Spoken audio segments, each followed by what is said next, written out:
1990s, and I saw the recessions. The new immigrant at that time, they look for a job, they have to go for 100 interviews.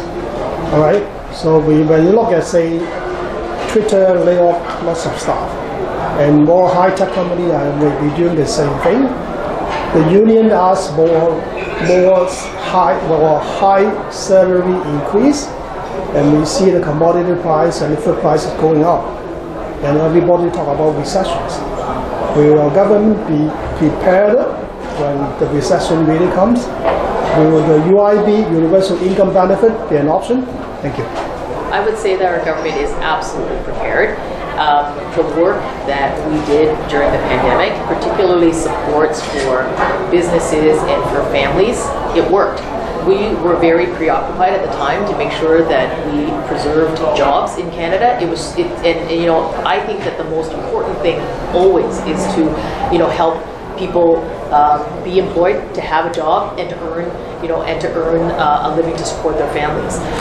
During the pandemic, you saw those key economic supports work, and I know they work because today the economy is 103% than it was before COVID, and there are 400,000 more people working today than before the pandemic. It means that our economy is strong. We are starting from a strong place so that we can do things like targeted support for those that are the most vulnerable, so that they can deal with the rising costs at the grocery stores or getting gas and so forth. So making sure that we are targeting that support is really important. But I would also say that, and I said this when I was saying my remarks, but Moody's just the other day confirmed Canada's AAA credit rating. And the reason they did that is because it really is a vote of confidence in our government's responsible fiscal plan. So we are ready. And we know that the slowdown is one that is one global. I think I will paraphrase what the Deputy Prime Minister and Finance Minister said. It is something that we are going to have to deal with, and we are not immune to it in the same way that we were not immune to COVID-19 when it came to our shores. How we manage with and how we deal with it, how we support Canadians, is something that we take very seriously and something we have consistently done. So yes, we are ready.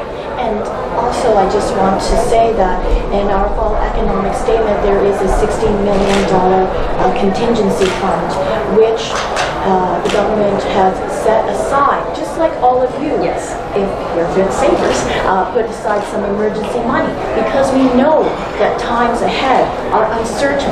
But at the same time, we want to make sure that we have something in reserve to help make sure that Canadians, we have their very good point. If I may add, as you know, in October, Canada actually gained about 108,000 jobs, although there are some sectors that may be going through an adjustment period, specifically high-tech, specifically e-commerce, where because of the COVID, we had to go to an online platforms to be able to.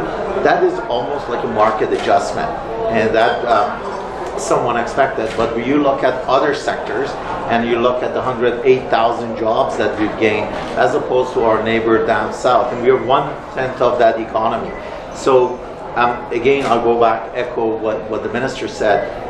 The program that was put in place during the COVID to make sure that we have everybody's back, and the program that's in place now to make sure that we have the back of the one who's most vulnerable, allows that confidence for other small businesses and other businesses, medium-sized businesses and large businesses, although they go through that natural adjustment, but it gives them the confidence to still continue hiring to the tune of 108,000 jobs in a month of October, where we all talk about affordability, where we all talk about inflation, where we talk about the rising costs. And that to me is an indicator of the confidence that our economy and our small businesses have on the policies of the government.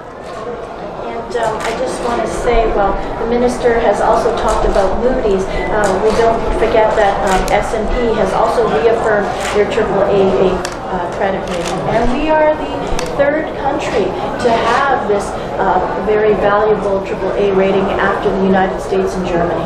Yeah, very good So point. we're in good stead here. And since they were talking about small business, I have to make the plug again. Reduction of credit card fees for small businesses. I hear that a lot from our small businesses, so I want to make sure that people know that that is coming. We're very committed to making that, working on that for them. I know my colleagues and I all hear that, so a final plug for that.